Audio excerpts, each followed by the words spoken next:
एक तरफ माननीय नेताजी की रीति इस देश को जोड़कर चलने का और समाज को जोड़कर चलने का है।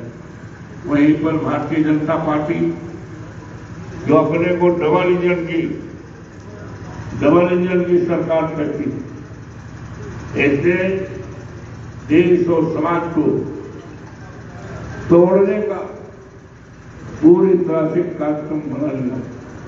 हमारे मुख्यमंत्री जी अपनी सभाओं में कहते हैं कि जब बटोगे तो कटोगे। अब हम नहीं समझ पा रहे हैं कि मुख्यमंत्री जी का इशारा किसकी तरफ है। मुख्यमंत्री जी किसको बांटना चाहते हैं?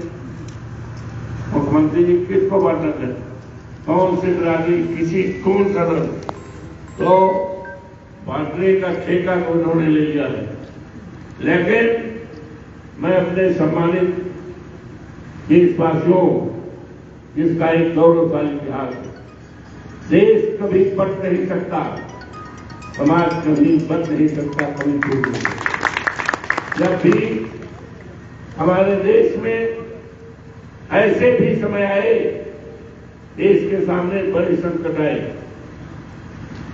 चाहे वो 65-66 का चीन और पाकिस्तान का हमला रहा हो, चाहे परिस्थितियां देश के सामने रही हो, हम सभी बड़े भी भाग्यशाली हैं कि हमारे देश के सभी लोगों ने एकजुट और एक राय होकर न केवल मातृभूमि की रक्षा की है, बल्कि तिरंगे झंडे का सम्मान किया है। वो तिरंगा झंडा जो कुर्बानियों से भरा हुआ है, वो तिरंगा झंडा कहीं से खरीदा नहीं गया है। वो तिरंगा झंडा जिसका एक क्रांतिकारी और वीरता से भरा हुआ इतिहास, लाखों लाख लोग बलिदान हुए थे, तब वो तिरंगे झंडे का सम्मान पूरे देश और सारी दुनिया में है। तो सब लोग एक हो गए थे, कभी कोई बचने नहीं पाया। और जो हमारे यहाँ अनेकता में एकता का जो सूत्र है, जिसके रहते और चलते देश में विभिन्न जात के लोग हैं, विभिन्न तरह के उनके खान पान है, विभिन्न तरह का उनका पहनावा है और विभिन्न तरह का उनकी बोली भाषा है, विभिन्न तरह से उनका रहन सहन है।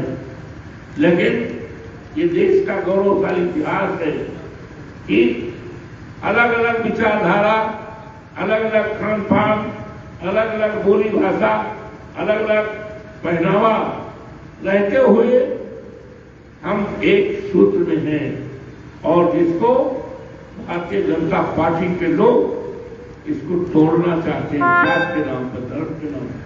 कहीं पाकिस्तान की बात करते हैं, कहीं मुस्लिम की बात करते हैं, कहीं बांग्लादेश की बात करते हैं। आज हमारे सामने, देश के सामने सबसे बड़ा संकट है, सबसे बड़ा संकट है महंगाई का संकट है। हमें उस पर चर्चा करना चाहिए, हमें उस पर चिंता करना चाहिए, और हमारे देश से महंगाई कैसे दूर हो, हमें इसके लिए योजना बनाई। आज हमारे लिए, हमारे सामने, देश के सामने सबसे बड़ा संकट है बेरोजगारी का। और बेरोजगारी उनके लिए है जो हमारे युवा है, पढ़े लिखे हैं, बड़ी बड़ी डिग्रियां लेकर के हैं, लेकिन आज उनके हाथों में काम नहीं। आज परीक्षा के लिए, नियमित परीक्षा कराने के लिए बात करते हैं तो उनके ऊपर लाठियां मारी जाती हैं।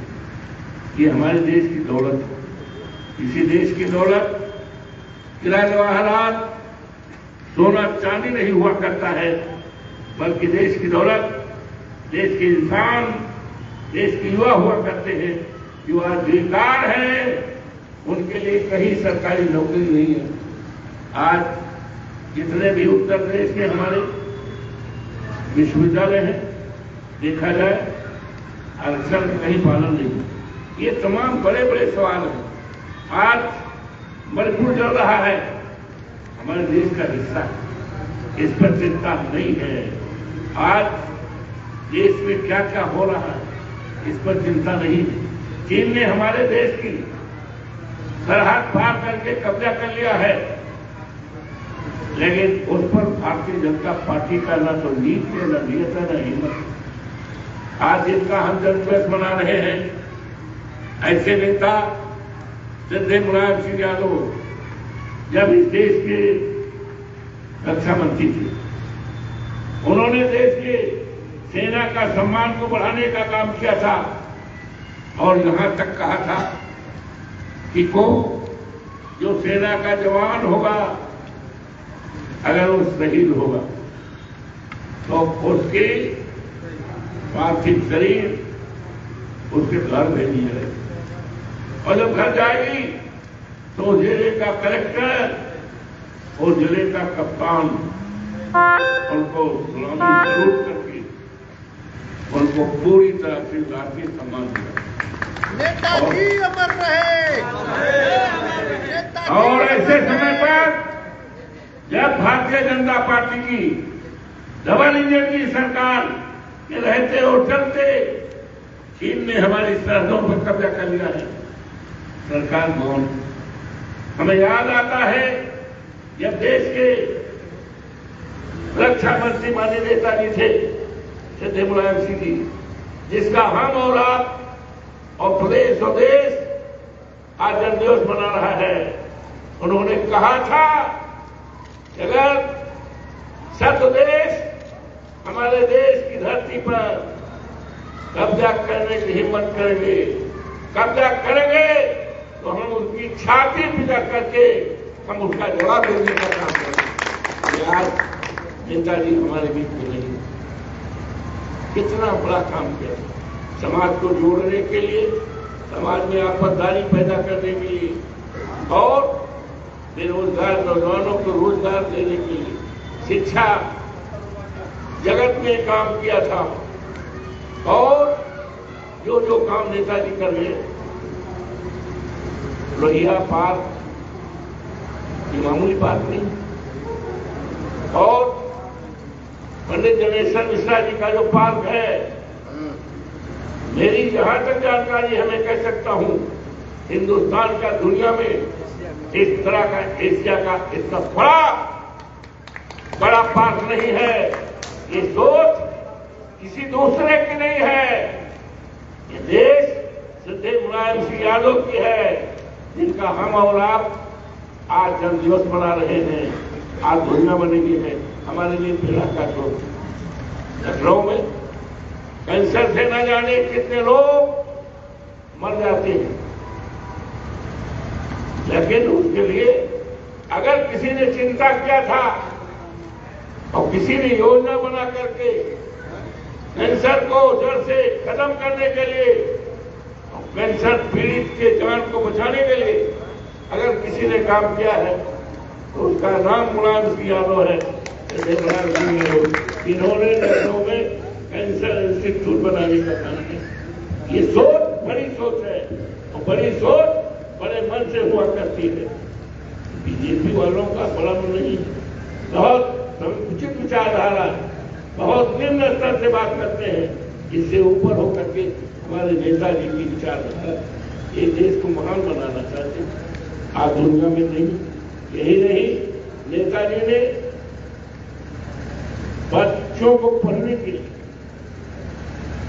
लैपटॉप वितरण की योजना बनवाया और हमने खुद अपने विधानसभा में विधायक रहते हुए 8,000 लैपटॉप बांटने का काम किया था। आज इस दिशा में कोई काम नहीं। ये बड़ी बड़ी योजनाएं जनता के बड़े बड़े सुख और समृद्धि के लिए अगर किसी ने देश में काम किया है, प्रदेश में काम किया है, तो माननीय नेताजी है। जब हम और आप नेताजी का जन्मदिवस मनाने जा रहे हैं और मना रहे हैं, और वीरांगना झलकारी बाई जिन्होंने 1857 में वीरांगना झलकारी बाई कोरी, जिनके नाम पर माननीय नेताजी ने हजरतगंज में महिलाओं के लिए अस्पताल बनाया था। वो अस्पताल का नाम किसी दूसरे का नहीं है, बल्कि वीरांगना झलकारी बाई कोरी के नाम है। ये सोच विचारधारा है। हमारे देश ने अमृत महोत्सव मनाया, अमृत महोत्सव मनाया, लेकिन अमृत महोत्सव ने जिन लोगों ने सही मायने में देश के लिए कुर्बानी की, वीरांगना उदा पासी, वीरांगना उदा देवी पासी जात में पैदा हुई। 1857 में लखनऊ में एक पीपल के पेड़ पर चढ़ करके 36 अंग्रेजों को गोलियों से फोड़ दिया।